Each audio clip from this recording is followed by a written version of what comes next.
السلام عليكم ورحمة الله وبركاته. مرحبا بمتابعي ومشاهدي قناة شو تايم في هذه الإطلالة الخاصة، واللي من خلالها غنتوجهوا للجمهور الكريم بواحد الرأي ديالو في هذا الموضوع اللي غنديرو. خصنا نخرجوا من هذا الشيء ديال هذا اللي من موراي، لأنني باقي داير هذه الخلفية لأنها ترمز لواحد الانعطاف فغادي نحيدها لاحقا، وغادي نهضروا على الفريق الوطني والأفق ديالو والمستقبل ديالو، خاصة غنمشي نهضر على واحد اللاعب اللي هو محور الحديث ديال الصحافه الاجنبيه والصحافه البريطانيه على وجه الخصوص، وكيشوفوا فيه اكتشاف العالم، ملك الجوائز الفرديه. قبل ما تتعلقوا على هذا الشيء غنغيروا الخلفيه نزولا عند رغبه المشاهدين.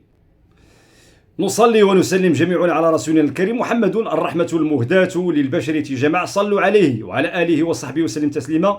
نحمده ونشكره حق الحمد والشكر على هذه المكرمات وعلى هذه الانعام.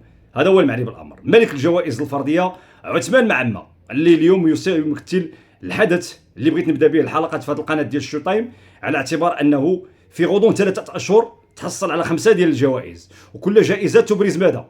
تبرز بانه كفاءه، وتبرز بانه لاعب المستقبل، وتبرز الحقيقه المؤلمه اللي ولا بد ندخلوا نديروا التبزيره في وسط الموضوع، بان التخلي، التجاهل، الاستغناء ديال وليد الركراكي عليه لا يعتبر خطا.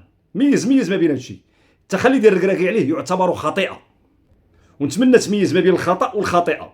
الخطيئه هي وزر، ما بغيتش نقول بان ترتقي الى مستوى اعنف. بالتالي هذا الولد اول امس او في هذه نهايه الاسبوع تحصل على واحد الجائزه اللي هي الجائزه ديال افضل لاعب على المستوى ديال العناصر اللي كتحمل في البريمير او البريمير ليغ، البريمير شيب في البطوله ديال الانجليز اللي كيلعب مع نادي واتفورد الانجليزي. وهذه الجائزه هذه استمرار لواحد الجائزه اخرى تحصل عليها في شهر 10، كنتحصل عليها في النهايه ديال اكتوبر منين منحو الاتحاد الدولي للفيفا جائزه افضل لاعب فين في كاس العالم للشبان. نتوما عارفين شكون اللي شارك في كاس العالم؟ شاركوا لعابه ديال الارجنتين، لعابه ديال السبليون، لعابه ديال فرنسا، والقائمه طويله. راك شفتوا هذاك اللاعب داك الفرخ ديال الارجنتين اللي كيعيط له سكالوني اللي لعب كونتر الريال مع بنفيكا كي داير، وداروا احسن لاعب. مباشره من موراها غيبقى شهرين غيتحصل على الجائزه ديال لاعب الشهر في نادي واتفورد، غيدخل غيعطي 2 اسيست و3 البيوت، ويماركي في الكاس ديال الانجليز وفي البطوله. ثم غيجيو غتعطيه الرابطه ديال المحترفين، هما عندهم واحد الرابطه بحال اللي ديالنا اللي فيها حنا مصطفى الحداوي اللي جوار بروفيسيونيل كيفوتيو، عطاوها افضل لاعب في البريمير شيب في العام اللي داز. ثم غادي يبقى وغادي يجي لهنا المجمع محمد السادس، وغيتحصل من اليد ديال عزيز بودرباله. سبحان الله، فيه حتى واحد الشبابي حتى هو يلعب في الباندا. الاختيار ديال بودرباله كان اختيار دقيق. الكاف غتعطيه الجائزه ديال افضل لاعب واعد او افضل موهبه للعام ديال 2025. اذا هنا وصلنا 4 الجوائز. هذا اول امس عثمان معمه كيتحصل على الجائزه ديال لاعب الشهر مجددا داخل نادي واتفورد. 5 الجوائز ما شاء الله تعالى. اللاعب عنده 20 عام، لم يكن له مكان بالفريق الوطني.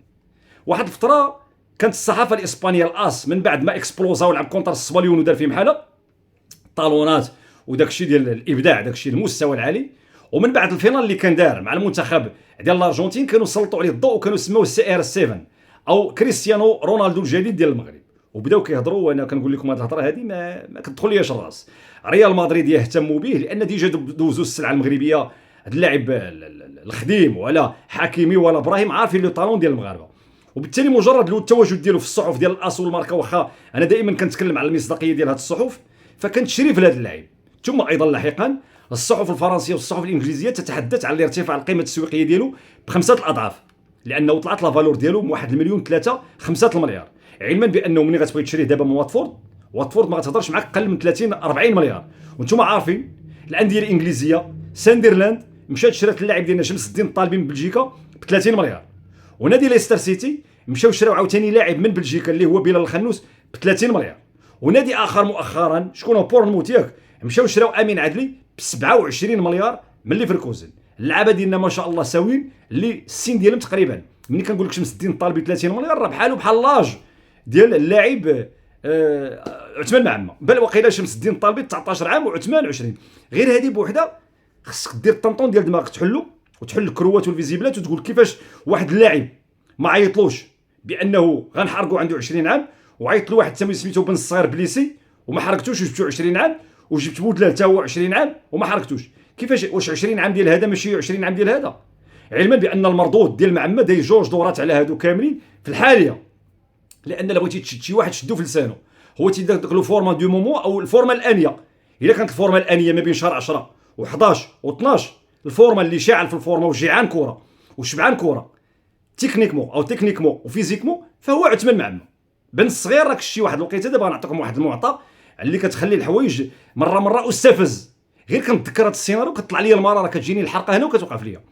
الركراكي كيقول لي بن الصغير بانه واحد الوقيته راه عنده نزله برد فواحد السيونس دونطريمون، مشاو الزملاء الاعلاميون هنا مجمع محمد السادس، فلعبوا واحد الماتش والماتش الثاني قال لي راه فيه البرد. ما فيهش البرد، لانه لاحقا غيتاكد بانه مصاب. بدليل شنو؟ بدليل ان الفيو داربيطراج ديال الفينال ما فيهاش سميتو، يعني ما فيهش البرد، كان مصاب. بدليل النادي ديالو ملي مشى عنده مؤخرا نادي شتوتغارت في ليفركوزن قالوا مصاب. المرابط كيدير لي شوفمون باش يدخل في ماتش السينيغال، وكيدير لي شوفمون ليله الماتش غادي يدخل نورمالمون. هذا اللي كيدير لي شوفمون غيدخل. لاحقا كنسمعوا بانه راه كنشوفوه في العياده داير عمليه جراحيه ومعلق السيروم الله يشافيه، اذا مصاب.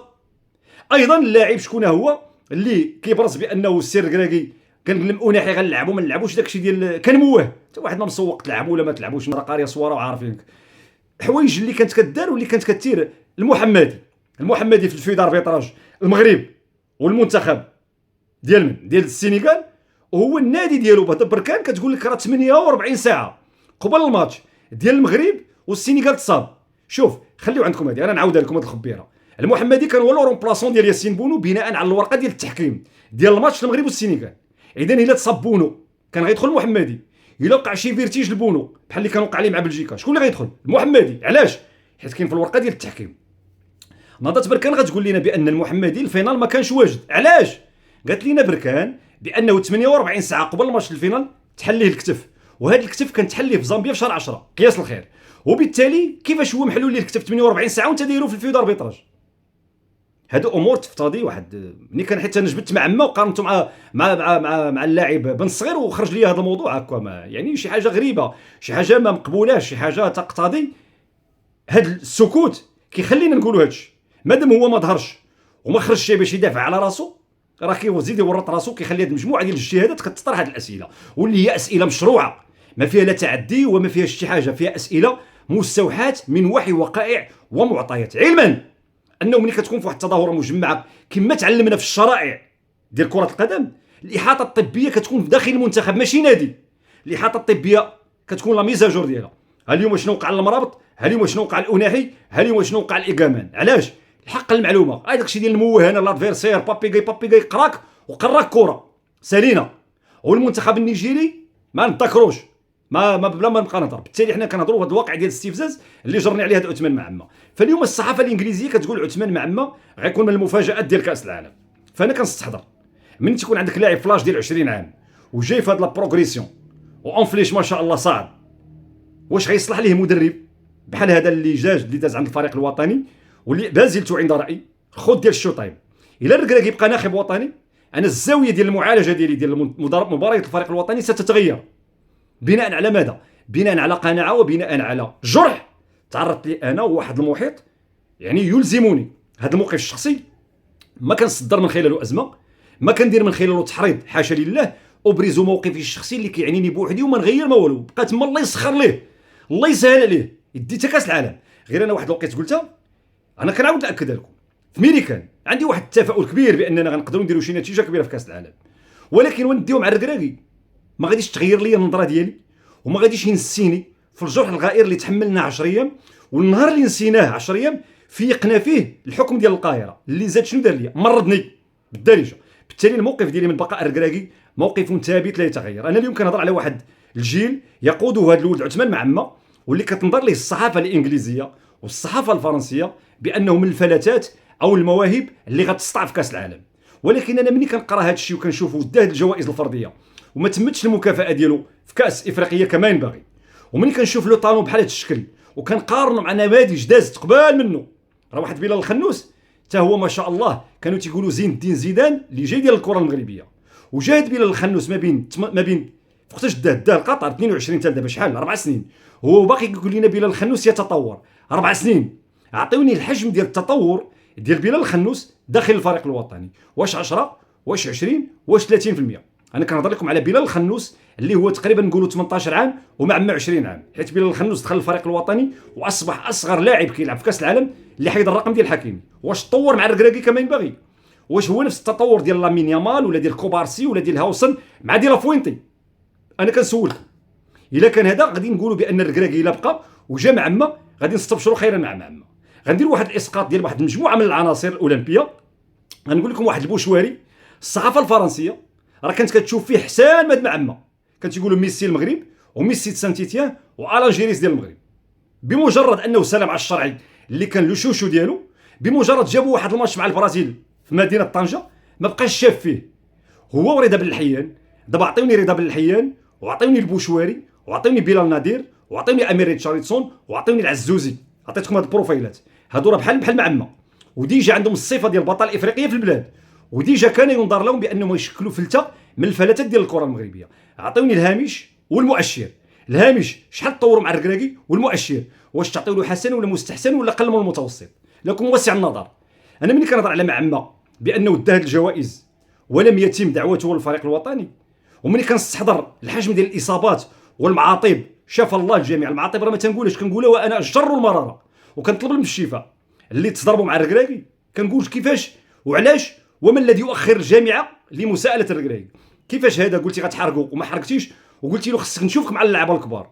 باعوف مشى، قلتي له خصني نشوفك مع اللعابه الكبار، قال لك بلاتي راه تيلعب دابا في البطوله واخا دوزيام ديفيزيون، ولكن تيلعب مع اللعابه 30 34 وانا عنده عرض. دابا باعوف كون يبغي يمشي للبريمير سيري في الانجليز ولا يبغي يمشي للبريمير سيري في هولندا، انا نقول لك اتصلوا بيه واكدوا عنده عرض. ودابا لو بغيتي تسول الزبيري قلتي له خصني نشوفك مع الكبار، راه تيلعب كونتر بنفيكا ولشبونه وبورتو كيماركي. وباعوف كيلعب هود اللاعب مع عما، تا هو تيلعب مع عمران اللوزه وكيلعب مع اللعابه ديال 36 34 وداير فيهم حاله في الباند. اذا داك المعطى ديال تلعب مع اللعابه الكبار ونجيبك ما طبقتيش. اللعابه ديال تحرقوا، راه باب تياو دخل لك لاعب باي ديال باريس سان جيرمان عنده 17 عام وما حرقوش. بالتالي بغيت نقول بان مجرد التتويج ديال عثمان معما بهذه الجوائز الخمسه، خمسه في عين العديان، تبرز بانه تعرضنا للنكسه وناخبنا الوطني حرمنا وحرم الباندا اللي ما جاش ليها الزياش. والسبعه اللي كان غير يحملها اللاعب هذا معما حملها مسكين ايغامان وتصاب. ايغامان دار اللعنه ديال الرقم 7 ماشي تطير، دخل ميطون وضيع بيلانتي وتصاب. اللي كان اشجر بالرقم 7 بلاص حمزه ايغامان باش يعوض زياش هو اللاعب معما. والدليل هي الجوائز اللي تحصل عليها عالميا افريقيا وفي الانجليز. الى اللقاء في حلقه مقبله ان شاء الله تعالى.